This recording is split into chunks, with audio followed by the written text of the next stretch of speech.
Warahmatullahi wabarakatuh. Saya Hersman Arif dari Forum News Network. Sudah fix ya, jangan dipertanyakan lagi bahwa Wakil Presiden Gibran Rakabuming itu ternyata dia tidak terlibat atau dilibatkan dalam penyusunan kabinet Prabowo. Dan Gibran menyatakan bahwa dia sepenuhnya menyerahkan itu kepada Pak Prabowo.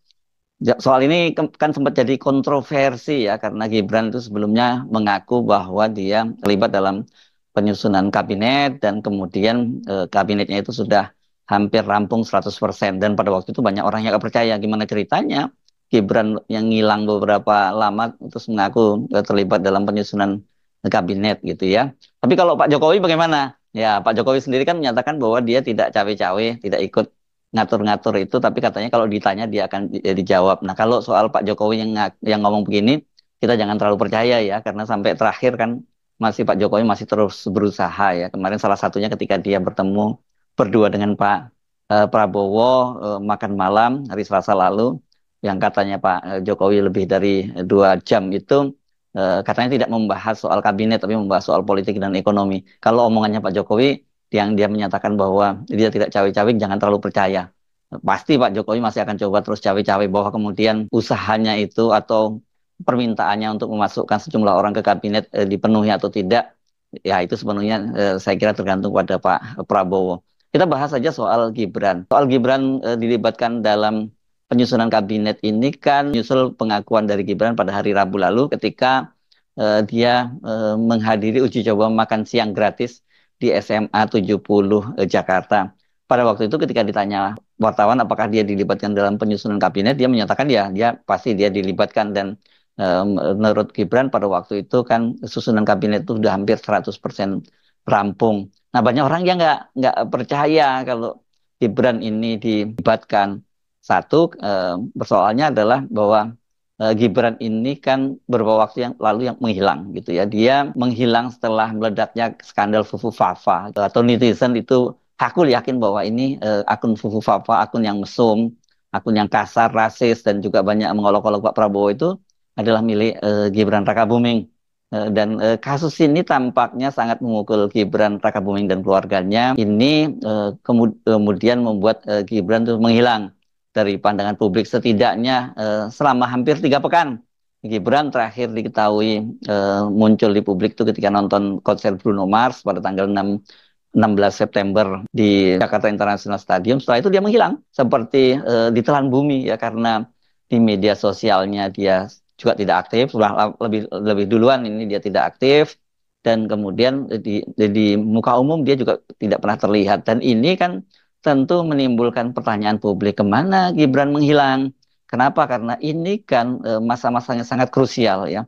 Ini menjelang penyusunan kabinet dan pasti Pak Prabowo ini sangat sibuk sekali menyusun kabinet ya bertemu dengan orang-orang yang mau masuk kabinet itu diseleksi. Ini kan setelah mendapat rekomendasi dari partai-partai politik, kemudian dia bertemu langsung gitu ya setelah menerima biodatanya dan mewawancarai para menterinya begitu. Tapi kok Gibran nggak pernah terlihat tampil di muka publik atau bahkan kemudian misalnya dia ikut mangkal gitu di rumahnya Pak Prabowo di Jalan Kertanegara 4 ataupun di Hambalang gitu ya ketika Pak Prabowo bertemu dengan para tamu-tamunya. Nah ini kemudian kan menimbulkan spekulasi bahwa Gibran itu menghilang dan tidak dilibatkan dalam penyusunan kabinet. Kemana Gibran menghilang sampai sekarang kita tidak tahu kepastiannya di mana karena memang ada warganet yang mengaku bahwa dia sempat bertemu Gibran di Tokyo di kawasan perbelanjaan glamor di Ginza gitu. Tapi juga tidak ada bukti yang cukup kuat karena kan si netizen yang mengaku bertemu dengan Gibran itu tidak sempat memfotonya sebagai buktinya gitu ya bahwa tapi kata dia sempat bertemu dan tapi nggak sempat memfoto moto Gibran karena waktu itu dia sedang bersama tamunya. Jadi ya kita anggap infonya itu baru sekitar rumor saja, belum ada kepastiannya ya.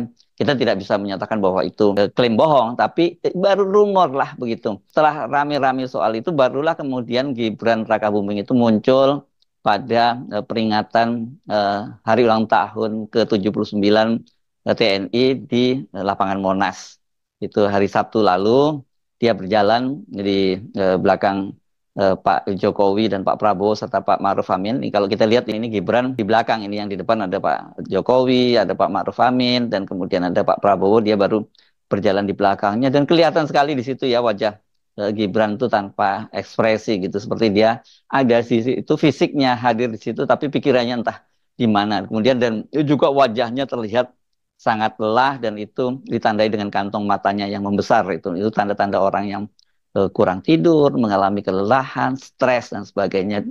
Diperkirakan ini skandal Fufu Fafa ini kan sangat memukul Gibran dan juga keluarganya. Dan sampai sejauh ini kan mereka juga tetap tidak berani secara terbuka membantah secara terang-terangan bahwa itu akun Fufu Fafa itu bukan miliknya.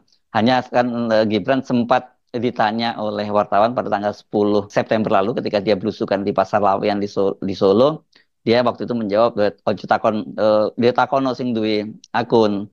Ojo takon aku, tanya pada yang punya akun tapi bukan tanya pada saya. Ini kan jawaban yang tidak tegas gitu ya dari Gibran. Jadi dia tidak berani menyatakan 100% saya bukan pemilik itu kan gitu. Dan kalau toh dia misalnya betul bukan pemilik akun Fafa, dia harusnya melaporkan dong para netizen, bahkan juga sejumlah pakar telematika seperti Roy Suryo yang memastikan bahwa akun Fafa itu 99,9% adalah milik Gibran. Ternyata kan tidak ada langkah-langkah hukum apapun yang dilakukan oleh Gibran Rakabuming. Belakangan memang muncul ini mereka yang menamakan diri pasukan bawah tanah Jokowi yang melaporkan Roy Suryo ke Barreskrim Mabes Polri karena dianggap ini bahwa pernyataan Roy Suryo bahwa 99,9% akun Fufu Fafa itu milik Gibran itu dianggap membuat kegaduhan dan itu mencemarkan nama baik Gibran yang disebutnya sebagai lambang negara.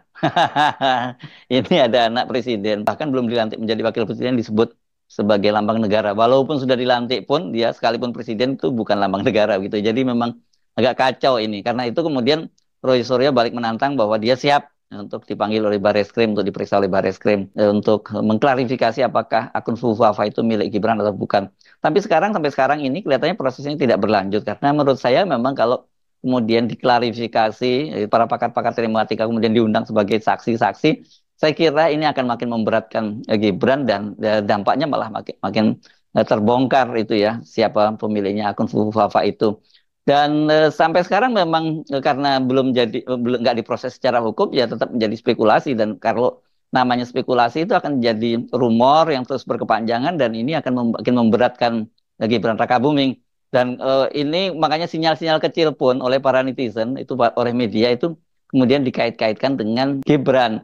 Salah satunya adalah ketika Pak Prabowo beberapa hari yang lalu itu menyampaikan pidatonya di PKB, kan dia juga menyinggung soal bahwa orang yang suka mencaci maki orang gitu ya, sembunyi mencaci maki orang itu nantinya yang melakukan perbuatan tidak baik nantinya akan ketahuan juga gitu Pak Prabowo waktu itu menyatakan itu dan orang kemudian banyak duga-duga bahwa wah ini yang dimaksud yang disindir oleh Pak Prabowo itu adalah Gibran Rakabuming begitu ya. Kalau betul itu dugaan media ya orang kan kemudian juga mengkaitkan kabar bahwa Pak Prabowo dan keluarganya itu sangat marah mengetahui ada akun Fufu Fafa yang menjelek-jelekkan Pak Prabowo dan keluarganya gitu ya termasuk anaknya, mantan istrinya begitu ya dan juga keponakannya dan ini kemudian mengganggu hubungan Pak Prabowo dengan Gibran. Karena itu kemudian semua dikait-kaitkan. Jadi termasuk kemunculan Pak Prabowo dan Gibran yang tidak jalan bersama dan kemudian tidak duduk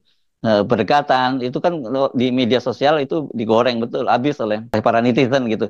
Jadi ketika kemudian Gibran menyatakan bahwa dia ikut dilibatkan dalam penyusunan kabinet, ya orang banyak nggak percaya gitulah. Nah, sekarang ini ketika hari ini ya, hari Ahad tanggal 13 Oktober 2024 ketika Gibran melakukan kunjungan dia meninjau KUD di Boyolali. Ini tumben-tumben ya, biasanya kan dia belusukan ke pasar atau meninjau uji coba makan gratis. Ini ternyata dia sekarang meninjau KUD di Boyolali. Gibran itu menyatakan bahwa urusan kabinet itu dia serahkan sepenuhnya kepada Pak Prabowo dan dia yakin bahwa Pak Prabowo itu akan memilih orang-orang yang ahli expertise. Dia bilang menyebutnya begitu. Katanya dia percaya sepenuhnya kepada orang-orang yang dipilih oleh Pak Menteri-Menteri yang dipilih oleh Pak Prabowo dan dia akan loyal. Itu yang dikatakan oleh Gibran. Artinya apa? Dengan pernyataan itu ya Gibran itu membantah klaim dia sebelumnya yang mengaku bahwa dia dilibatkan gitu. Bahkan dia tahu itu sudah hampir selesai 100%. Kalau kita membaca pernyataan dari adiknya Pak Prabowo, Hasim Joyo Hadikusumo, dia mengaku memang itu sudah disusun, siapa saja ditempatkan di pos apa.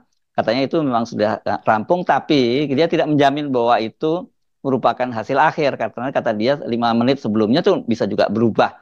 Jadi sebenarnya kalau sekarang ini sudah beredar muncul susunan kabinetnya Pak Prabowo, ya itu belum pasti karena tiba-tiba saja belum pelantikan itu akan berubah gitu.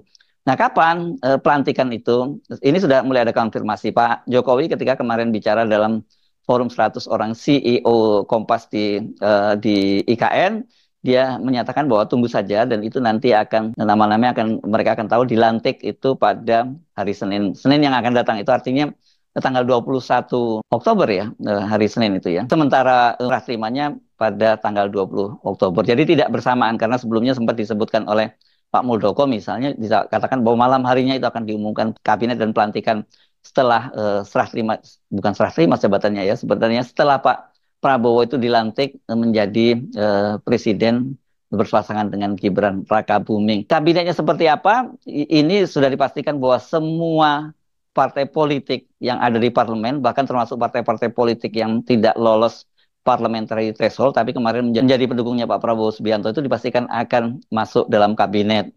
Ini kalau partai-partai di parlemen kan ada beberapa partai ini yang tadinya tidak menjadi pendukung Pak Prabowo, itu seperti Nasdem, PKB, PKS itu kan waktu itu menjadi koalisi perubahan yang mengusung Anies Baswedan. Ini mereka sudah lebih dulu bergabung dengan pemerintahan Prabowo dan kemudian jadinya berubah namanya tidak lagi Koalisi Indonesia Maju tapi menjadi Koalisi Indonesia Maju Plus. Ini artinya plus PKB, plus Nasdem dan plus PKS. Tapi menariknya mereka-mereka ini kalau kita simak pernyataannya mereka selalu menyebut bahwa mereka itu berkoalisi atau mendukung Pak Prabowo ya bukan Prabowo Gibran. PKB misalnya dalam pilkada-pilkada kan dia selalu menyatakan bahwa dia berkoalisi dengan Prabowo, dengan Gerindra gitu ya. Dan kemudian PKS juga menyatakan bahwa mereka mendukung pemerintahannya Pak Prabowo. Jadi nama nama Gibran ini kelihatannya mereka cukup dihindari gitu ya.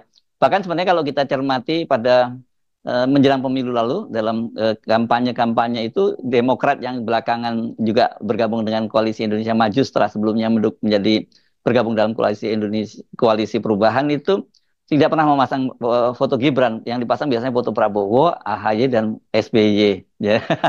Dari sini saja kita udah tahu bahwa ini kalau bisa Gibran ini jenis makhluk yang harus dihindari begitu ya. Dan kemudian belakangan PDIP yang juga akan bergabung itu seperti dikatakan oleh Oli Dondo Kambe juga bahwa Ibu Megawati itu mendukung pemerintahnya Prabowo ya tidak ada disebut nama Gibran. Ini memang Gibran ini jadi satu faktor yang nanti pasti akan menjadi pengamatan yang menarik bagaimana sebenarnya jalannya pemerintahnya Pak Prabowo nanti gitu. Apakah kemudian Gibran ini punya peran atau betul-betul dijadikan ban serep? Dan kemudian bagaimana hubungan Gibran itu dengan para menteri-menterinya gitu ya. Kalau biasanya kan wakil presiden ini kendati dia disebut ban serep tapi punya tugas khusus. Seperti pada Pak Maruf Amin pada waktu sekarang ini berpasangan dengan Pak Jokowi itu Pak Maruf Amin itu salah satunya mendapat tugas untuk menangani masalah-masalah Papua gitu. Apakah nantinya Gibran itu juga tidak akan dilibatkan, hanya duduk manis saja, juga masih menjadi spekulasi. Yang jelas ini kalau menteri-menterinya ini nanti dari partai-partai politik terutama apalagi PDI